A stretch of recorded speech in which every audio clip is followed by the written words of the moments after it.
Alors, chers camarades, peuple d'Afrique, peuple de Côte d'Ivoire, citoyens du monde, mes chers frères et sœurs, peuple d'Iliptako Gourma,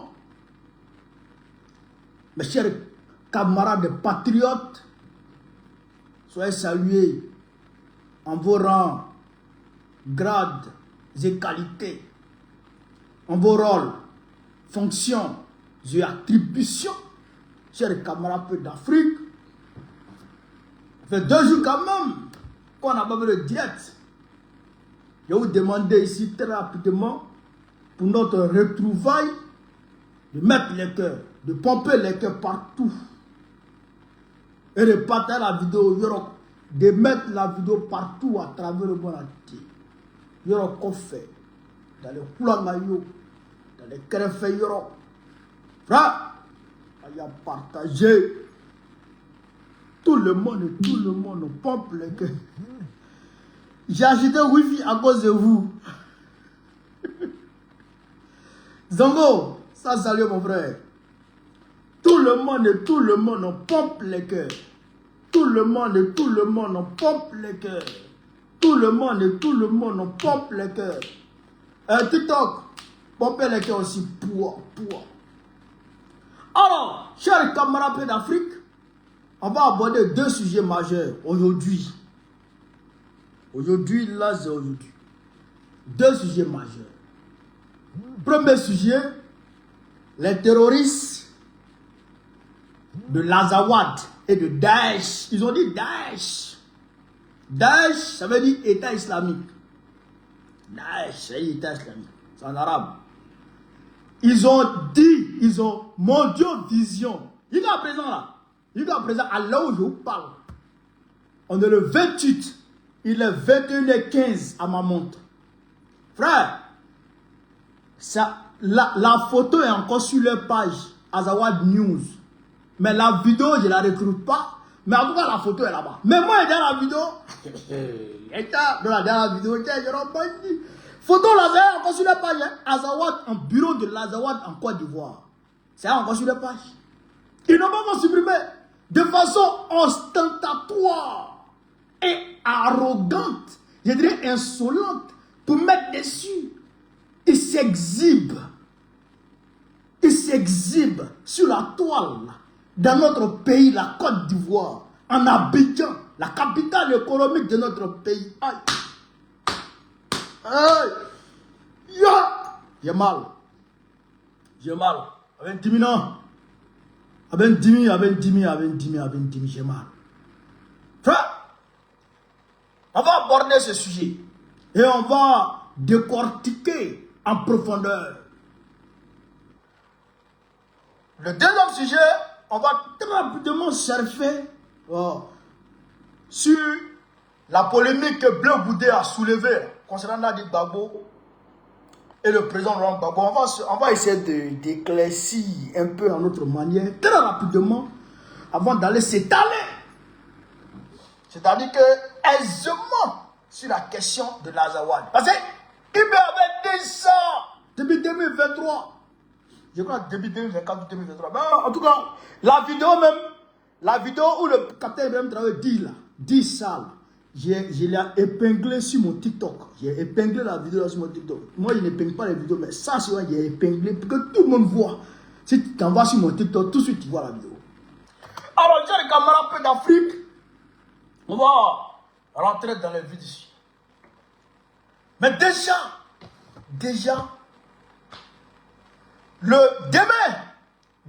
il y a des manifestations internationales du trop, c'est trop. Manifestations internationales du trop, c'est trop. Le Ghana, l'Italie et d'autres pays qui vont manifester demain. Le 6 décembre, il y a Paris, il y a Londres, et puis il y a d'autres pays qui vont manifester aussi. Le 6 décembre. Le 13, il y a les États-Unis, et puis il y a d'autres pays qui vont manifester le 13. Pour le moment, trop, c'est trop, pour dénoncer le 4e mandat et en tout cas exiger la libération des prisonniers politiques. J'ai fait un clin d'œil ici spécialement au camarade Damana Diapikas, coordonnateur général Frère, du mouvement trop c'est trop. Alors, chers camarades frères d'Afrique, on va parler un peu de la question de Nadi Gbagbo là. Parce que ça part dans tous les sens. On ne va pas décortiquer en profondeur. Mais, Marlène, ça, on ne va pas décortiquer en profondeur. Mais on va essayer d'éclaircir un peu. On va se poser deux questions. Black Goudé a deux objectifs qu'il vise. Primo, distraire l'opinion. Deuxièmement, secondo, je dirais, ou deuxièmement, voilà, c'est de faire passer Laurent Gbagbo pour un faible, pour quelqu'un qui a échoué face à la rébellion, qui a échoué et qui s'est laissé manipuler par une femme qui aurait été envoyée par le RDR. Voilà ce qu'il recherche. Nous emmène à croire que Nadi Gbagbo a été envoyé par le RDR pour infiltrer l'appareil exécutif du président Laurent Gbagbo quand il était au pouvoir, et quand il quitte le pouvoir étant à la CPI, c'est lui aussi qui fait un truc comme ça, qui a infiltré et qui est en train de détruire la gauche. Et d'ailleurs, c'est Blé Goudé qui donnait les informations à Johnny Pacheco. Ça aussi, c'est rien dit. C'est Blé Goudé qui donnait ces informations à Johnny Pacheco. Même les informations sur Stéphane Kebré, tout ça on sait. Tout ça on sait. C'est Blé Goudé qui donnait ces informations. Et on sait aussi que, bon, ça, je n'ai pas trop rentré dans ça, parce que moi, je n'aime pas faire ce genre de trucs. Mais ce que je vais vous dire ici, c'est qu'on va interroger l'intelligence humaine. Nous, on est intelligents. Nous, les Ivoiriens, on est intelligents. Nous, les Africains, on est intelligents. On est les plus intelligents du monde. C'est pourquoi nous, on a créé c'est pourquoi la science a été créée par les Africains.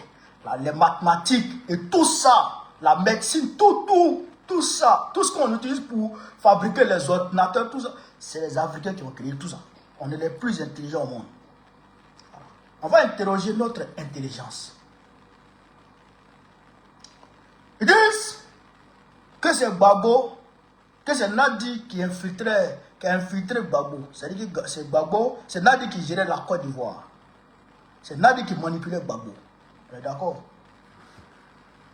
On est d'accord, non? C'est ce qu'ils ont dit. Ok.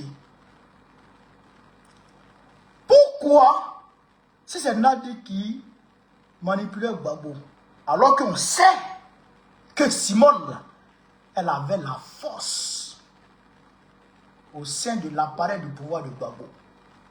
Simone, elle avait la force. On est d'accord? Pourquoi Simone n'a pas parlé?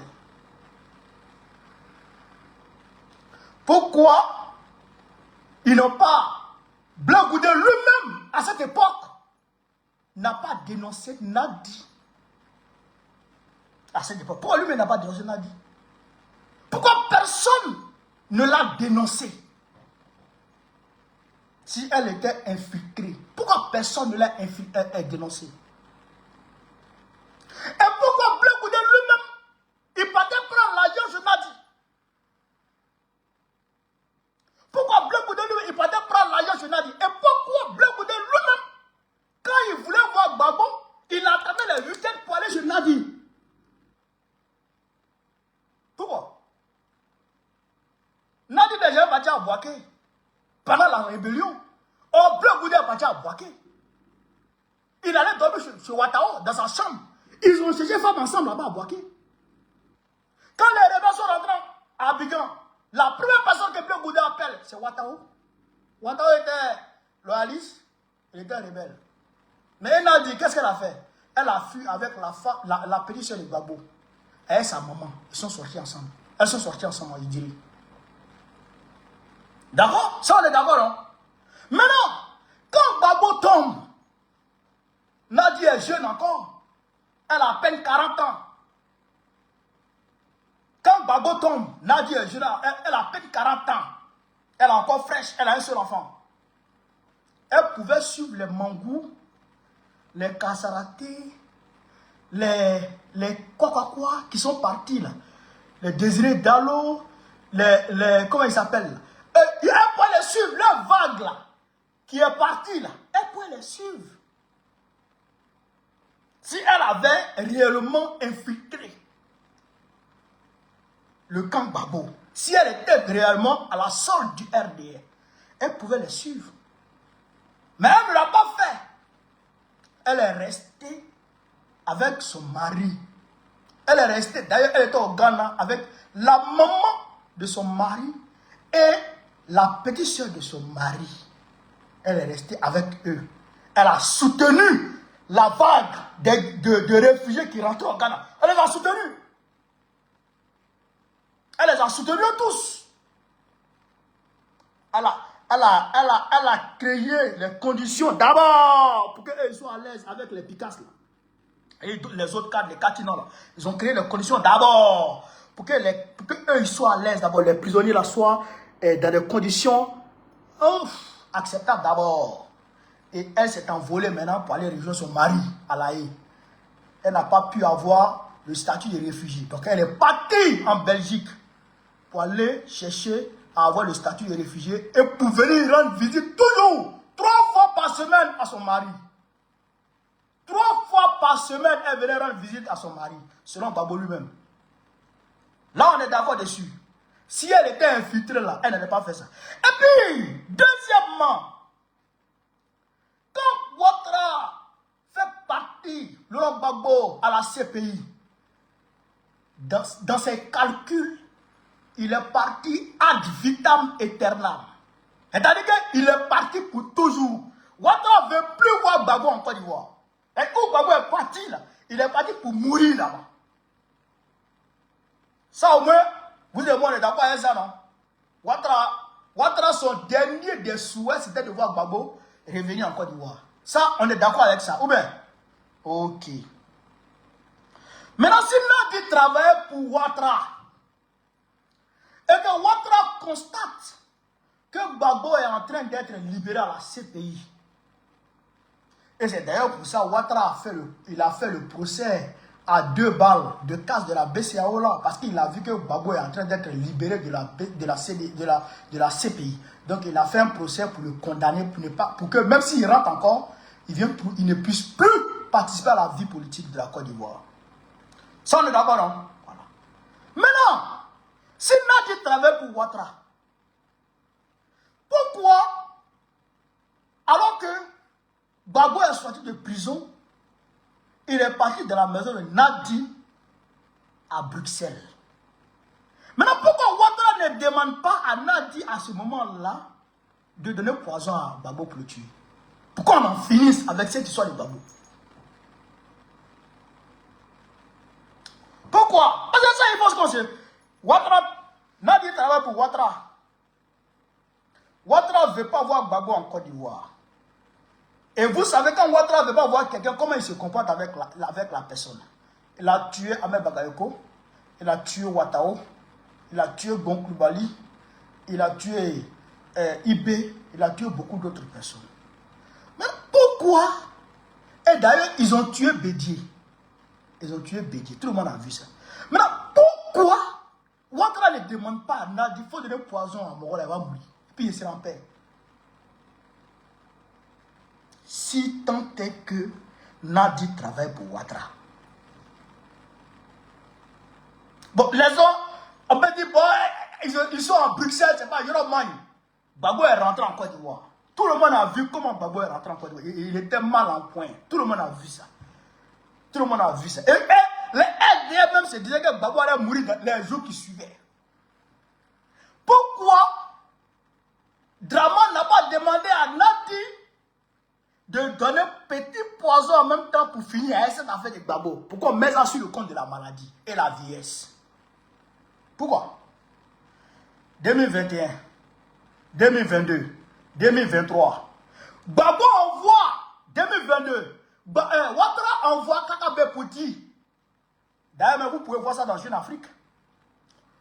Ouattara envoie Kakabe pour aller dire à Gbagbo, s'il n'arrête pas de réclamer la libération des prisonniers politiques, et s'il n'arrête pas de critiquer sa politique, lui, Ouattara, il va assigner Gbagbo à résidence. Mais pourquoi il ne se débarrasse pas de lui? Si Nadi travaille pour Gbagbo, pour Ouattara, C'est Nadi qui donne à manger à Gbagbo. Ils dorment ensemble. Elle prend l'eau, elle lui donne. C'est-à-dire que, frère, elle tient sa vie. Pourquoi Ouattara est bête, quoi. Il ne sait pas qu'il faut tuer. Il ne sait pas qu'il faut tuer. Hein? Avec les discours guerriers que Gbagbo lance, tu ne vas pas faire 4 mandats là. Et il laisse cette position. Je ne reconnais pas ton pouvoir. C'est un push. C'est un coup d'état. C'est un braquage. Ouattara aujourd'hui, son premier ennemi en Côte d'Ivoire, dans le monde. Son premier ennemi dans le monde, c'est qui? C'est Gbagbo. Mais pourquoi ne pas en finir avec cette histoire de Gbagbo? Je ne sais pas si les gens réfléchissent par leur derrière pour oser dire que Nadi est infiltré au sein de l'appareil du PPAZ. Je ne sais pas si les gens réfléchissent avec leur tibia ou bien s'ils réfléchissent avec leur cul. Ça, il faut qu'on se pose cette question. Il faut qu'on se pose cette question. Il faut qu'on se pose. Il y a 3 catégories de personnes qui n'aiment pas Nadi Gbagbo. Je vais vous les citer. Et j'en sais pour quelque chose. J'en sais quelque chose. Tape moi. Premier, les gens qui n'aiment pas les Djoula. Ils n'aiment pas Nadi parce qu'elle est Djoula. Blé que vous voyez, il est dedans. Ils n'aiment pas Nadi parce qu'elle est Djoula. Premier. Deuxièmement, deuxième catégorie, ils n'aiment pas Nadi parce que Gbagbo l'a choisi au détriment de Simone. Gbagbo a laissé Simone et il a pris Nadi. Voilà la deuxième catégorie. Troisième catégorie, les gens qui ne l'aiment pas parce qu'elle sécurise son mari. Gbagbo c'est un chef, c'est une icône. On ne peut pas rendre visite à Gbagbo comme ça. Non, il faut filtrer les entrées. Il faut faire attention à sa vie. Parce qu'aujourd'hui, Bédié est tombé. Personne n'a accusé la femme de Bédié. Mais si Nadi tombe aujourd'hui, si Gbagbo tombe aujourd'hui, je touche du bois. Je touche du bois. Si Gbagbo tombe aujourd'hui, tout le monde va accuser Nadi. Tous les sorciers vont accuser Nadi. Elle a un droit de protection pour elle-même d'abord, sa réputation et pour la sécurité de son mari. Je suis d'accord avec ça. Je suis d'accord avec ça.